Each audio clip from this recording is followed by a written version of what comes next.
Hola, benvinguts al quart vídeo d'aquest secret gegant. Bé, us hem deixat amb el desembre del 2018, per tant, toca anar a la segona part d'aquesta restauració i confecció de vestits. Doncs, passant les festes de Nadal, el mes de febrer, vam començar mans a l'obra i va ser un moment d'anar a Vic a buscar els cavallets que ja els teníem fets i que, per cert, van quedar molt bé, molt bona feina per part del Rogeret i del seu equip que té la fusteria. I així va ser com vam anar a Vic i ja l'Eix explica què va passar a Vic, quina és la primera cosa que ens va passar només a arribar a Vic. Bé, nosaltres el que vam fer, teníem pensat, era portar-los amb cotxe, no? Posar els cavallets sobre una vaca que un de la colla tenia, no? I el que ens va passar és que, clar, preparem els cavallets, els posem a sobre el cotxe, els lliguem ben lligats amb la vaca i un cop gairebé els tenim ben lligats, la vaca es desmunta i havíem de tornar doncs, a treure els cavallets, a tornar a muntar, ens vam estar no sé quanta estona allà intentant lligar els cavallets i que no sortissin volant a mig camí anant cap a Solsona. Va ser tot un espectacle, sort que l'Albert és un manetes i de seguida ho va tenir tot. Ho va poder collar de nou i vam poder marxar cap a Solsona. Això sí, recordo que tu i jo anàvem a darrere al cotxe seu per si veiem volar un cavallet a caçar-lo, no? Exacte. Per sort no va passar, no vam haver de baixar cap moment a buscar cap cavallet pel mig de la carretera, però sí doncs, que va ser tot el viatge i cauran o no cauran els cavallets. Exacte.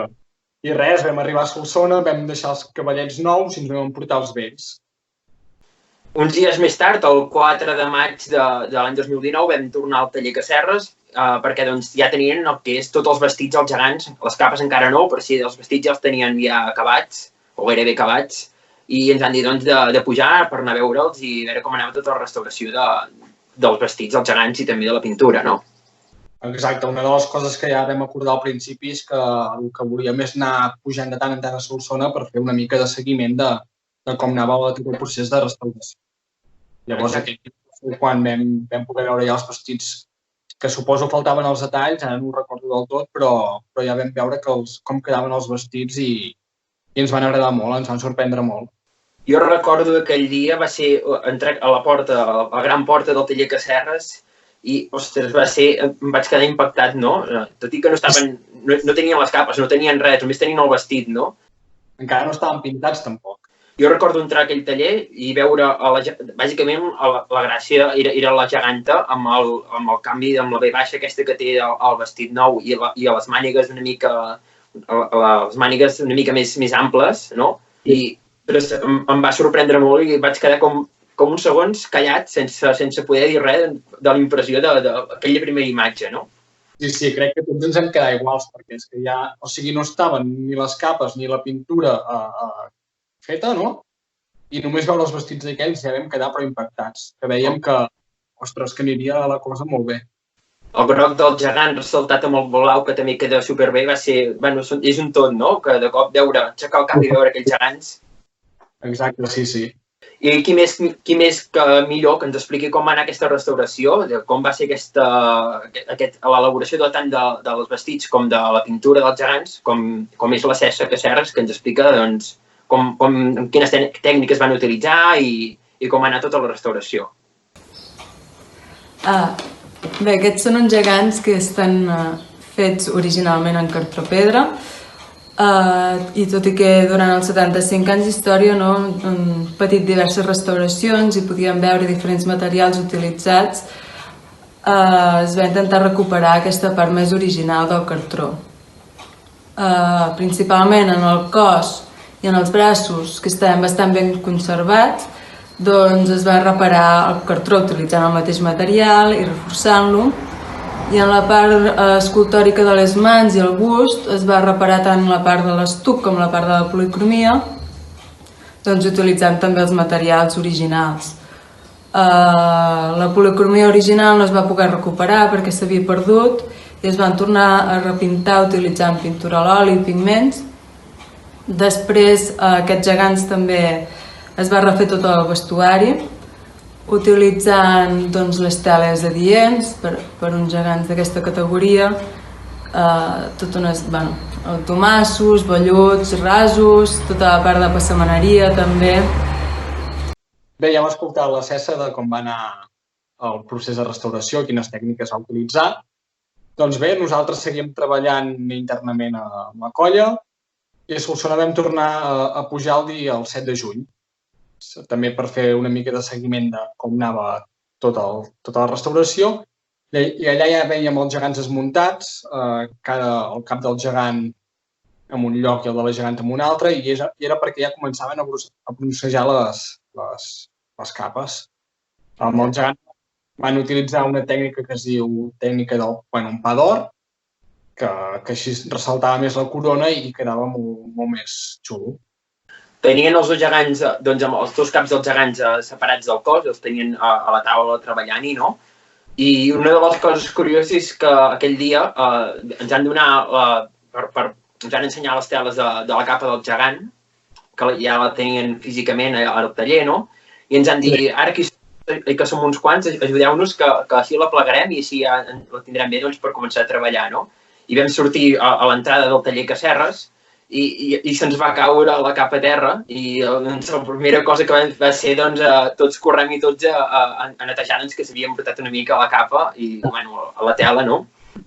Sí, jo recordo també que quan la vam desplegar, per plegar-la bé, que eren potser 4 o 5 persones allà tibant-la, perquè eren molts metres de roba. I sí, vull dir, vam ser uns quants per haver-la de plegar. Doncs una de les coses que vam veure tot plegant la capa va ser que al no tenir el forro enrampava la capa. Sí. Al taller Cacerres tenen un gos que es diu la Duna, no?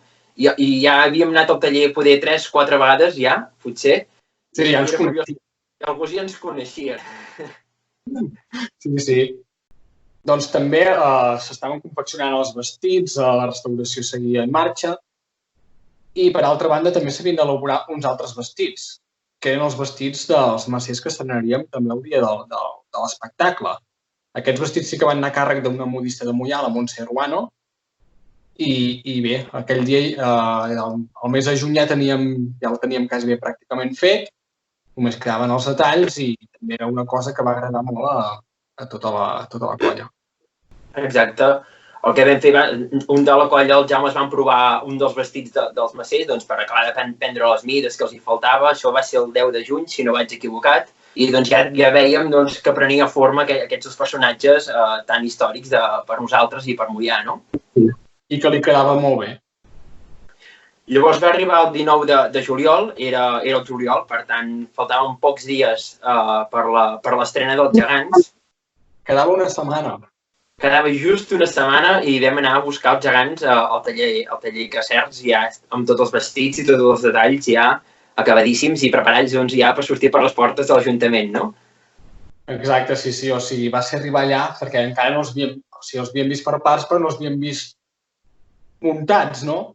I va ser arribar allà i, bueno, no sé quina reacció va ser la de cada un. Crec que és indescriptible, però brutal. O sigui, vam arribar i vam veure els gegants allà.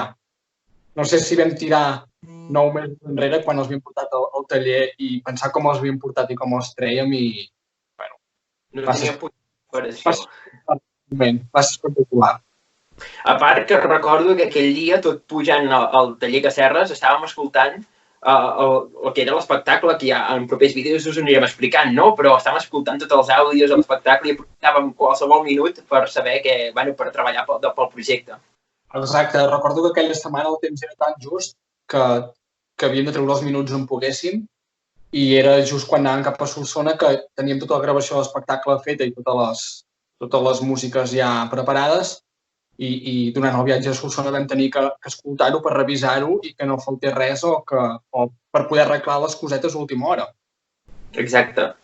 I doncs va ser això, vam arribar al taller Cacerres i els vam treure vam estar una estona dins xerrant amb ells, no?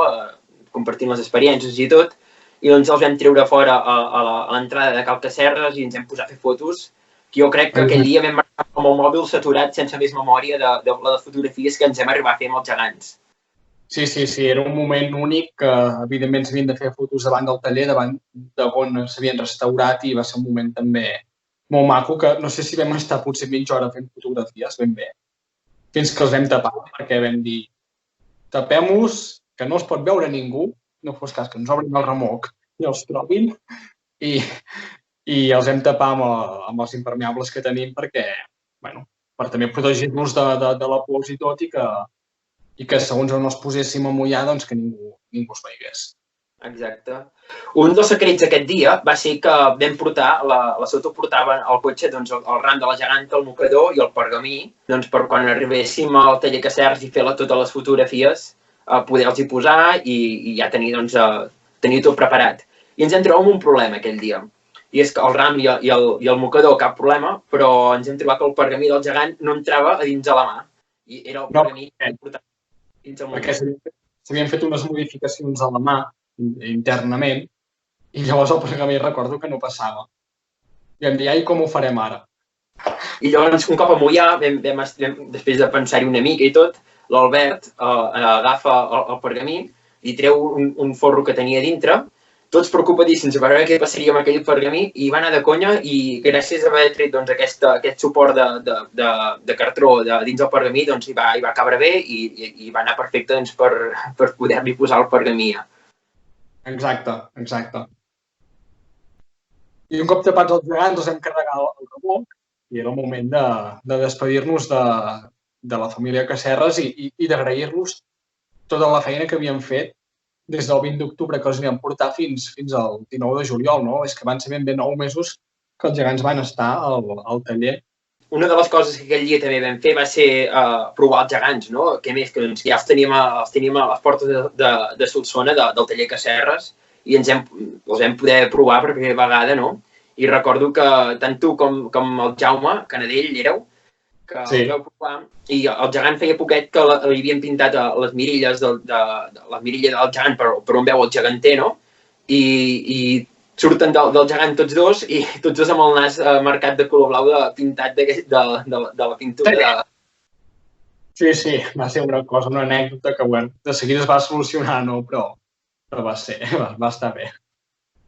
I llavors ja vam marxar cap a Moià, ja amb els gegants restaurats, ja dèiem, ja no cal fer la festa, tenim els gegants restaurats, i ja s'ha acabat tot, ja tenim el somni del projecte, ja està tot, no? Exacte.